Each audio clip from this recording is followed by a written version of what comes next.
Now I would like to invite our third speaker, this time from the academia with his focus on air cargo strategies. He is a faculty member at University of Antwerp in Belgium, but he also owns a consulting and training company which specializes in supply chain strategy. Welcome, Dr. Dewulf. Sorry, Dr. Wouter Dewulf. Sorry for my mispronunciation.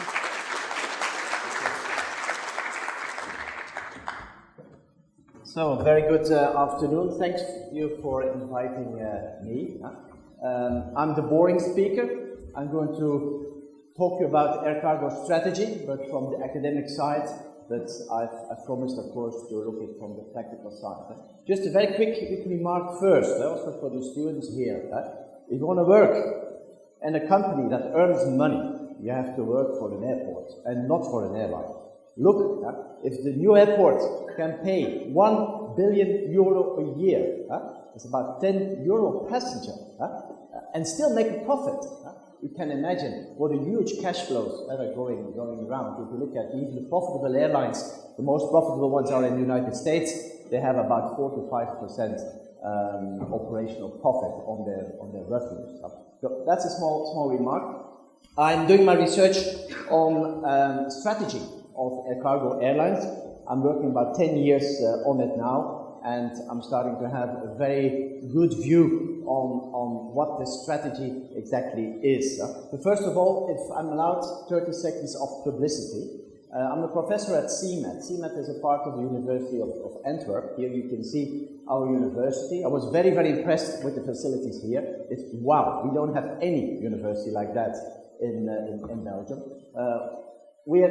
I'm at an old university, as you can see. It's a city campus, and I'm professor at CMAT, which is the Center for Maritime and Air Transport, and we're having an interesting advanced master program in aviation management. So should you be interested, it's a one-year full program. Please feel free to have a look at the website and apply, and there's also some scholarships available. So that's the publicity.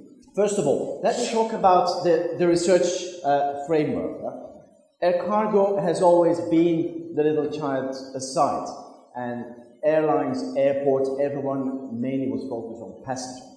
But air cargo is important for the profitability of an airline. On average, 10% of revenues for long haul, for sometimes 15, depending on the airline, are coming from cargo. So if you know that many airlines are only just break even or a few percent, you know that cargo is extremely important for them. And some figures, we're talking about the $60 billion business direct revenues. If you look at the indirect revenues, it's significantly higher than that. And nowadays, air cargo strategy at most airlines is mature, which means it's not like the little byproduct we just take on board of the aircraft.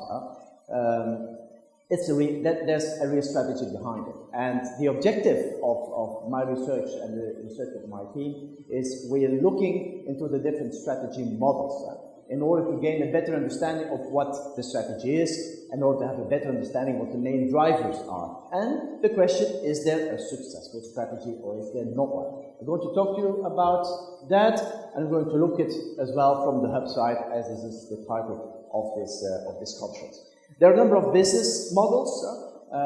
I'm sure you have seen these in the lectures as well. The most typical airline we know is the combination carrier. It's like Turkish Airlines, it's like Air France, like Lufthansa, like Cathay Pacific, which means they transport passengers and they transport cargo. They have some freighter airlines, but they are combining. You have some airlines, like MNG for instance, they're focusing only on freighters. They're a non-integrated freight carrier. You also have freight forwarders, which are like virtual carriers, and you have integrators like DHL, FedEx, and so on. The scope of this research here was on the combination carriers and the non-integrated freight carriers. Just a very, very short theory, but when you look at strategy, how is strategy being drafted? You could think maybe in a little room somewhere, or the CEO is sitting in his shower and thinks, okay, let's think about strategy. No, strategy is a process. And very important is you have to look at the strategy context.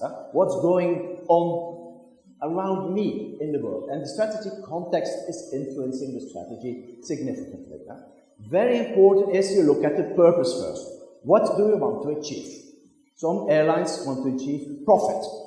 American airlines are very strong at that. Some airlines want to create employment or market share. Let's not talk about some Middle Eastern carriers. Some airlines are government-owned, very often airlines, and they want to use the airline as an enabler to develop their country's business. So the purpose is very, very important. And then you have the process of developing that influenced by the strategy context, and then you have your strategy.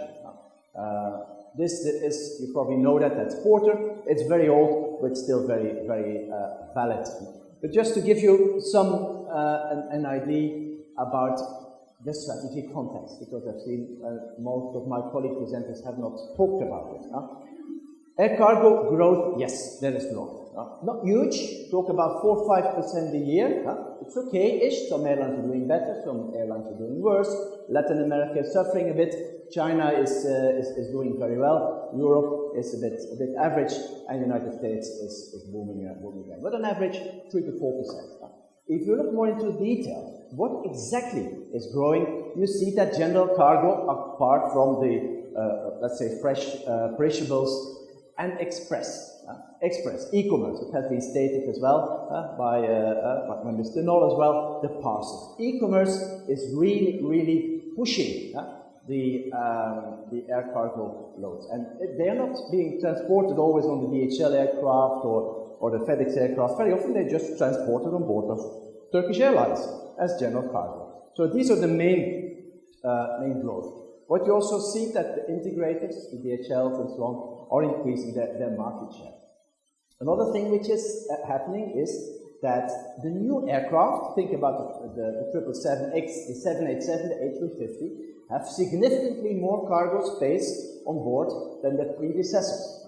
It's up to 30% more cargo, which is, as you could say, free, because you have to transport the passengers anyway. The fact that you have a wider body, a wider circle, which means you have more space below the passenger's floor. So you see, capacity is expanding, not only in number of aircraft, but also the belly space on board of these aircraft. And there's some stress. Why is there some stress? Capacity is too high. And you all know from the economics, if the demand is growing 2 to 3% per year, capacity is growing more than that. What's happening? Your price is going down. Let's talk about some Middle Eastern airlines who are growing very fast. Turkish Airlines, who's growing very fast as well. With the new aircraft not only flying a bit around, even flying to the United States.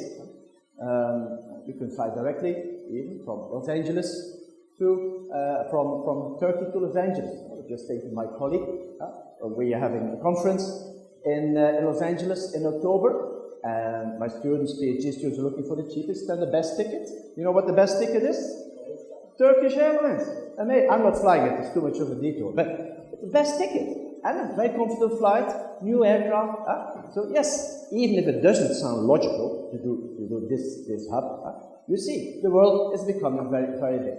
You also see some consolidation in the European airline market. You know, Brussels Airlines from Belgium has been bought by Lufthansa, Aer Lingus has been bought by Iberia, British Airways, and so on. Also in the express market, where there are economies of scale, scope, and density, you indeed see that TNT has just been purchased by FedEx.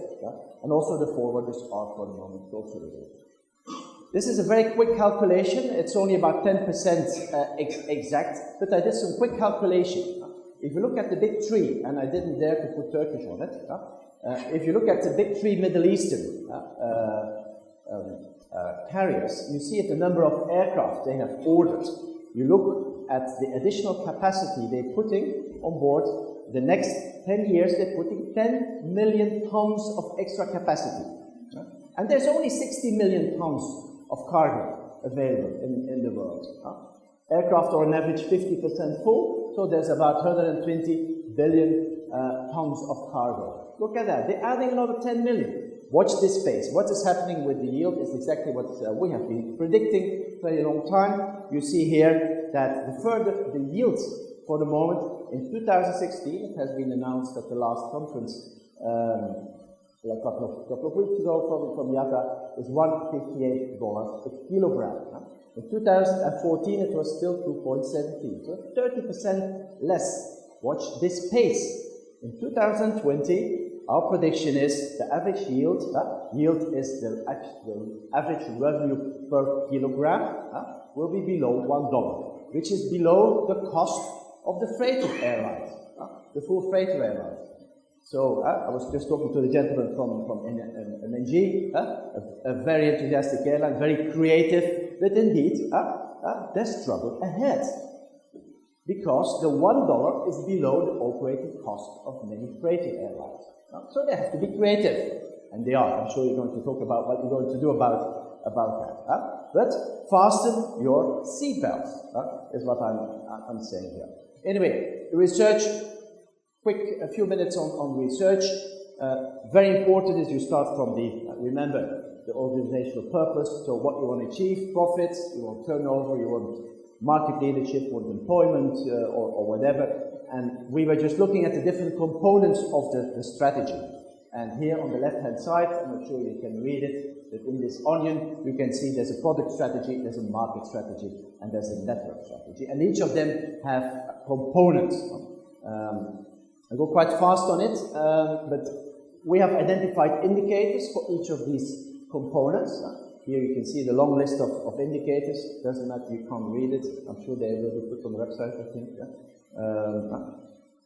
We're looking at a sample of, and this is academic research, of about 50 airlines representing 3/4 of all air cargo traffic in the world. The Turkish Airlines was included in the sample. And what did we do? Remember these indicators you've just seen. Remember the list of airlines you've seen. There was a big database, and I'm sure you might have heard this methodology before. We ran a cluster analysis. You can do it on SPSS, and cluster analysis actually looks at similarities between the different indicators and actually clusters the airlines in a number of groups. And this here is what the outcome is. And you see there are 7 different, let's say 7 different seven potential air cargo strategies. And that one with the name, here you have it with the name. The good thing about cluster analysis as well is that you see for every cluster and for every indicator, you can see an average. Which means with this average, you can look at the different indicators and the value of these indicators. And this is where you can see where the strategies differentiate. And I had some very interesting discussions with people from Delta Airlines who were trying to see how different their strategies from American Airlines. My conclusion was, and they agreed in it, there's no difference. There's no difference. The only thing is, let's full our aircraft, make the aircraft full, let them fly away, long haul. United Airlines has got a different, strategy. So you can see this here, there's an average for every indicator. Let's go to the fun part. Then we're looking at the different strategies of these. And then you have on the one side, there's no grading in it, so don't look really at the name, but the easiest one was the carpet sellers. You see where the carpet sellers, Gulf Air, Etihad, Ethiopian, Philippines. They are small airlines who have their only strategy: fill up my bellies as soon as possible, at whatever price. I don't care, I don't mind, just make it full and make it fly. Every dollar I have, hooray. That's one side. The other side, we still see Air France here on it. I have updated the 2015 figures. Air France dropped out. These, you could say, are the best airlines. Best why? They have the highest load factor, they have the best capacity management, they have the highest product differentiation, and with all, they fly from a cargo hub, and you can see there they achieve the best profit. The two Americans we put in a separate. I've just mentioned what their strategy exactly is. You also have large passenger wide-body carriers, which are carriers like British Airways, like United, like Qantas, who don't have any freighters. They have an extensive long-haul network. 777 is very often the backbone of that, and they have a very good strategy, which differs a bit from the other ones. Is yes, they want to have their aircraft full, but they have a very low cost base, of course, because they fly with this wide body, and they pass this lower cost onto their customers. So the average yield is quite high, but they have a very good capacity management, and most of the aircraft are at 70% full as far as cargo is concerned. Then you have the regionals. They have a separate group. These are medium-sized airlines flying from a medium-sized hub, have a very strong regional network, but they need freighters to balance that network, and they're working very hard on it. Saudi is, for instance, one of these. EVA Airways, China Airlines is one of them as well. Then talk about the basic cargo operators and the premium cargo operators. Turkish Airlines is a basic cargo operator, which means they're on the same line as Qatar Airways, as Thai Airways, as Korean Air. They are very efficient cargo operators. They don't have a very big product differentiation. Optical, yes, but in reality it's limited. They're doing a very good job by pushing vast amounts of cargo throughout their system. You can see as far as capacity management, they're trying hard, but they're struggling a little bit to keep their load factors up. Most of it because they are not flying from a very big hub, which is the major disadvantage compared to the premium cargo operators. Premium cargo operators have got exactly the same strategy. The only difference is that they have a bit broader product differentiation, but the most important thing is because they fly from a very big hub. Look at Cathay Pacific, look at Singapore Airlines, where they are able to price higher because of that. And because it's a bigger hub, it attracts additional revenues, it attracts additional forwarders, and that's how they manage to have a higher yield and a higher capacity management. So the biggest recommendation I can really give to you here, if you develop a big hub, a good cargo hub, and you have a strong home airline, then Turkish Airlines can move from the basic cargo to the premium cargo operator level. Here you see a little bit in detail the difference I've just explained. Just very briefly, 1 minute, some striking observations. You can read them here, and I give you 2 giveaways. The key success factors for a profitable strategy model is product differentiation is extremely important. Capacity management is extremely important. If you think about passengers, passenger revenue department, sometimes 100 or 200 people are working there. If you look in cargo, sometimes 5 or 10 people are working in capacity management.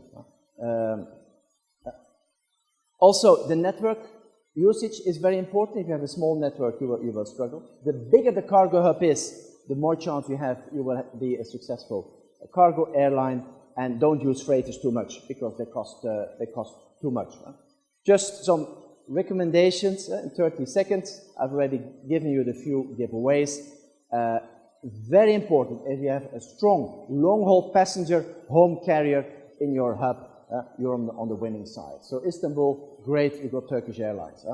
The bigger that airline is, the more connections you have, the more cargo you will attract. Vice versa, if you have a big cargo hub, you will attract more forwarders, you will attract more airlines to fly there, and you have more connections. Another advice is focus on the growing part of the cargo. Focus on perishables and e-commerce. Especially e-commerce, that's the thing to be. If you look at the growth the next 20 years, it's growing between 15 and 55% depending on the region. And once again, reliability and connectivity are more important than cost, especially if you want to attract e-commerce yields. So, my conclusion you can read here. I hope you think it's an interesting presentation and would like to round up with a big thank you.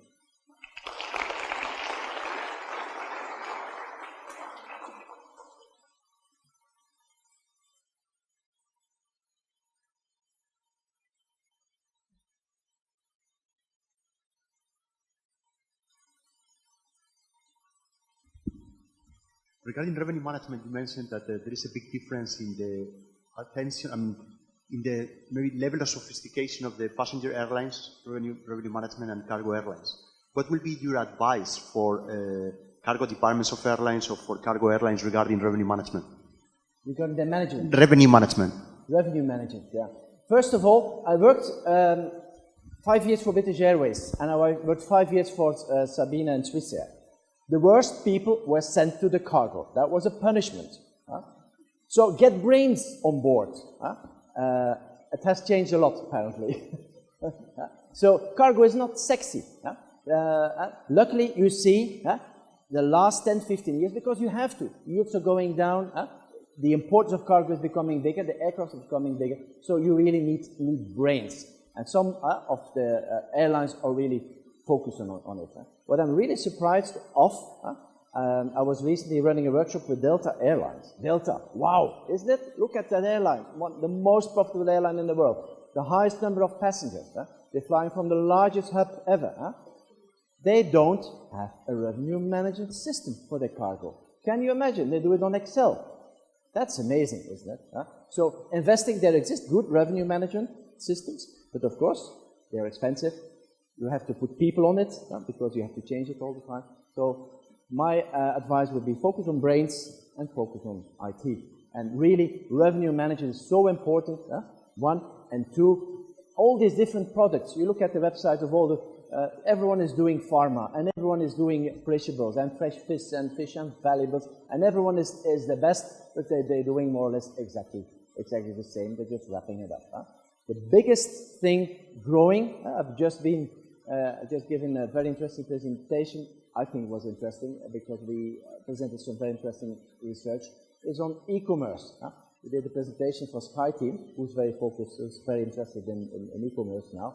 And you look at the amount of cargo that is coming from e-commerce, that flies either through the normal post channels or flying through the integrators. There's so much overflowing to the current airlines, and you just transport it for less than $1. Focus on that one, on the e-commerce, and make sure you got a good e-commerce product. These are my two advice.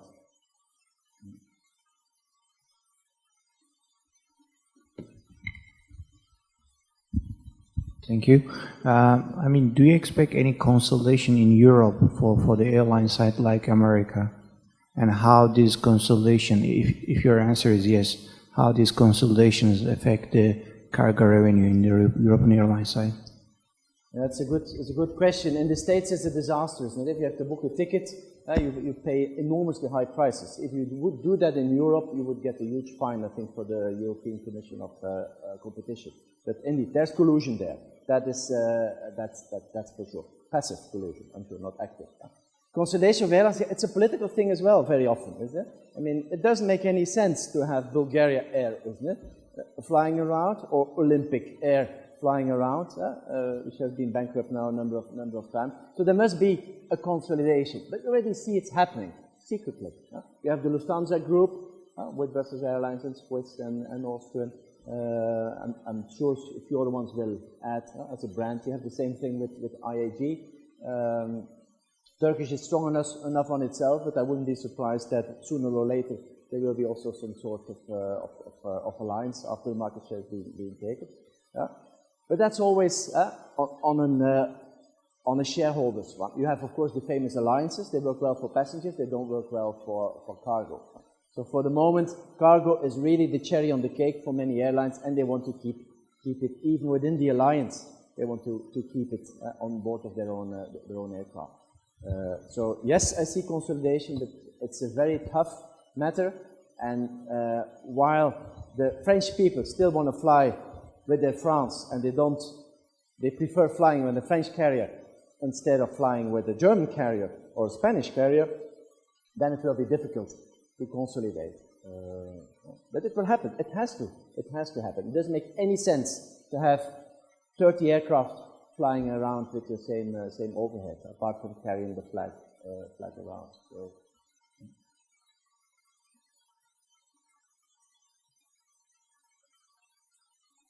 Hello, I have two questions actually. One of them is about, since you talked about revenues, I want to ask you about what do you think about those three Gulf carriers? Because we cannot see their financial reports, and what do you think about them in general? Are they making profit or loss? And Talk about the airports or? no, the three Middle East carriers. Oh, I yeah. mean, Etihad, EK, EY, and QR. Because we couldn't see their profits or their financial reports. And what do you think about, in general, both passengers and cargo side? Are they making profit or loss? And the second one, actually, I'm working in China as a cargo manager, and I want to learn about. I want to make comment about. You said the yields will decrease in coming months, but in coming years. But last year we faced in China that yields increased a lot. I mean, because of one shipping company faced bankruptcy, and the capacity also constrained from China government. They cancelled. They didn't allow freighters additional charters from Shanghai, from Beijing, and they didn't allow many airlines to put new capacities for cargo. And this year, some of the Chinese carriers also changed their strategy, and they cancelled too many flights to US, and they cut capacity because of they making loss, and that increased yields compared to last year's a lot in China. So what do you think about this strategy from Chinese government and Chinese carriers? To first answer your second question, yes, you're right. Occasionally it can happen. You are lucky. Wow, you got a budget. Good. Next year you will have to pray something else happens. So yes, you're right. And also in China, the direction, the fares from Europe to China, you could almost ship things for free, and things from China to Europe is expensive. Thanks to e-commerce, it's balancing out, because the Chinese, they love to buy their milk powder and all their stuff they don't like in China. They want to get it from Europe or from the United States. So you're right, it is balancing out, and you can always be lucky if something happens. And indeed, China is the place to be. I'm teaching in Chongqing University in China, and every time I'm amazed of the energy and of the ideas of what's being put there. So China is definitely one of the countries where I'm looking forward to see what's happening there. Your first question, yes, is probably much debated. The three Middle Eastern carriers. I was talking about the shareholders' objectives. It's true that profit is not their main shareholder objective. Emirates, they started off as looking for diversification and the tourism industry, and they did an excellent job, and they make profit according to their accounts. The other two is more complicated. Qatar, I think they don't mind making any profit, but they don't. And of course, Etihad is too young. They had their strategy, which wasn't a big success, about the alliances, equity alliances. What is for sure, although the business model is brilliant, what is for sure, there's one too much there. So I think some consolidation, but once again, it's a political thing. So when this will happen, we will see. Second, the business model is good, but I'm about 10 times a year in Asia, the far away Asia, and I speak to many business travelers. We don't fly the Gulf carriers anymore. We stopped it. First of all, we don't get any miles apart from Qatar, but most important thing, business people want to sleep. I'm like that as well. I want to sleep on board of my aircraft. So I rather like to fly to London or to Frankfurt and then take the long leg and back. The connections are not very good there. You have to wait 3-4 hours. You have like 6-7 hours flight. They make lots of noise for dinner, then they make lots of noise for breakfast. Then you're 3-4 hours in a big, beautiful airport, and then you fly another 6-7 hours. Lots of noise for dinner, lots of noise for breakfast. You can't sleep. So they have a big business class problem, which is exactly the high yield. The cargo, they need to discount because they have two flights you have to pay, and the connection and so on. So their revenues, they are the Ryanair, let's say, or the EasyJet of the long haul. Yes, for tourists and so on, it's brilliant, but you have a high cost base as far as cargo is concerned, and they have a high cost base. They have a low revenue base because they sell 2 long haul flights for the price of 1. And in addition, they really, really struggle to have their business class full. So I think they will have to adapt their business model a bit.